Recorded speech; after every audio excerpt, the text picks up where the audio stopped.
Hi, and a very good welcome again. This is Mr. Pang, and this lesson will be focused on Chapter 3.2. In particular, we will be looking at the inquiry question: to what extent, if at all, did Hitler's rule benefit the people of Nazi Germany? And today's lesson will focus on Hitler's political impact. And whenever we talk about Hitler's political impact, we tend to use the term consolidation of power. Now, by consolidation of power, we refer basically to the idea of someone making his grapple or his hold of power stronger. And you realize that whenever we talk about the political impact of Hitler's rule on Nazi Germany, we tend to talk about how he increasingly had or ensured that he had a greater control over all aspects of controlling the German government. So before we start this particular chapter, it's good to have a quick recap on some background on where Hitler and the Nazi Party actually are at. Now, the first thing to understand is that by and large, given the changes that Adolf Hitler brought to the Nazi Party by reorganizing them through the party membership, through establishing the SA and the SS, through use of Nazi propaganda that you learned earlier in chapter 3.1, the Nazi Party was increasingly becoming very popular. So if you look at this graph down here, which shows the results of the German federal elections between 1919 all the way to 1938, the federal elections basically are the free elections that the German citizens got to vote in. So take in the context of conventional election campaigns that we have in Singapore as well, citizens basically go to the polling booth and they vote for a particular individual or party in the hopes that this party would be represented in parliament. And parliament, of course, in the German context would be the Reichstag. So I think if you were able to infer from this particular graph here, one of the big things is that the Nazi Party, as early as 1930 to 1933, became or emerged as one of the most popular parties to German society. And I think it became very clear that the Nazi Party was gaining a lot of momentum. And with this momentum, particularly in the years of 1932, in July 1932 elections, the Nazi Party became the largest political force in Germany by receiving close to 37.4% of the votes, meaning that it would win about 230 seats in parliament. Now notice that this doesn't give it a majority yet. So if you look at the 1932 elections right here, by winning 37.2% of the votes, right, it doesn't give it a majority. A majority required to have about 50% and over, but it was still by and large the most popular party at that time. And this gave Adolf Hitler a lot of confidence. And one of the big things that he would ask for is he would ask to actually be given the role of the Chancellor.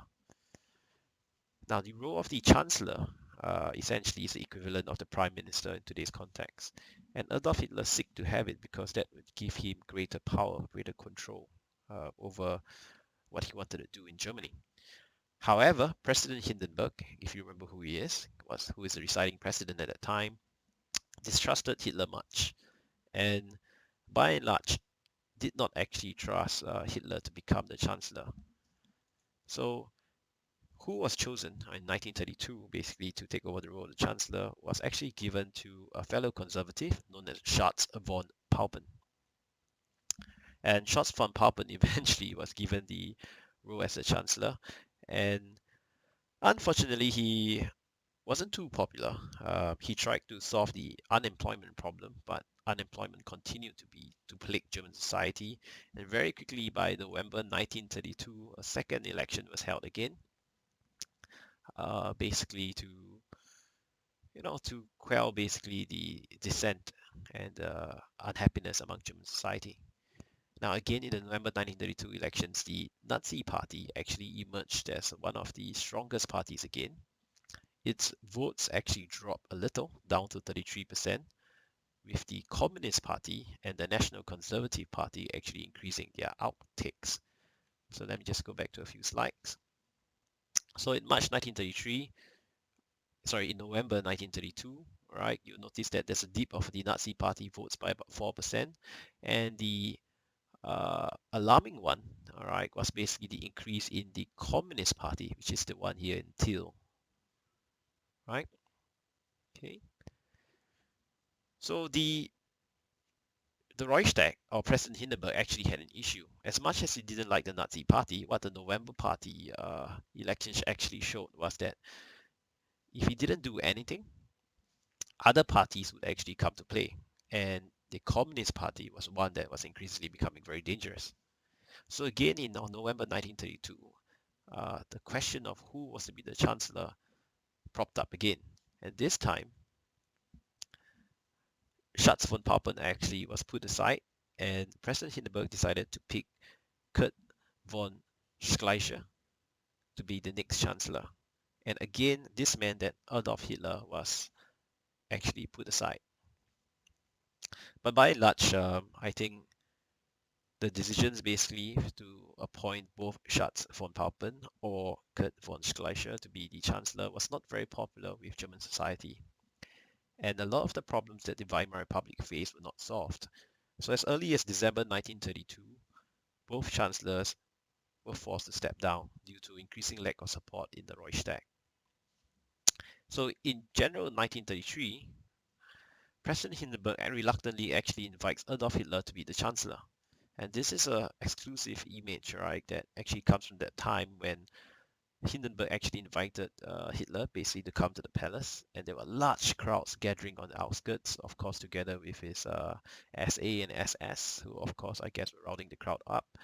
But after many negotiations, President Hindenburg reluctantly invited Adolf Hitler to be the chancellor.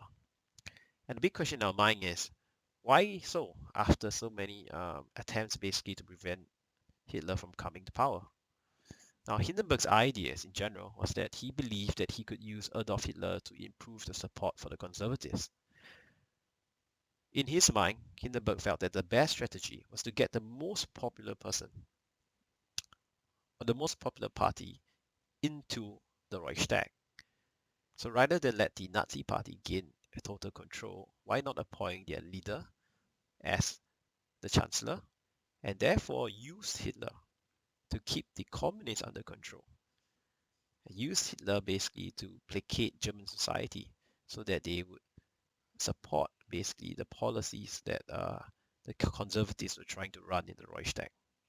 So President Hindenburg's idea was that he could manipulate or he could use Adolf Hitler to their advantage and hope that in the process they could control the Nazi party as well, right? And continue to keep policy making in their own hands while making use of Adolf Hitler basically to, to beat or to defeat the other opponents, right? But I think in essence, right, what the cabinet had done, or what President Hindenburg had done, was that they had severely underestimated Hitler's abilities. And when the time was right, Adolf Hitler would act decisively to take complete control over the government. And we will see this in the next part of the lesson, where over a series of steps, he would consolidate his power to the point where he would wield absolute control. So at this juncture here, this provides you with a good background essentially of how Adolf Hitler came, to become the Chancellor by January 1933. But understand that being the Chancellor did not mean that he had absolute power yet. There was still the President who was right on top of him. And therefore, the next part of the lesson will talk about how he then moves on to gain absolute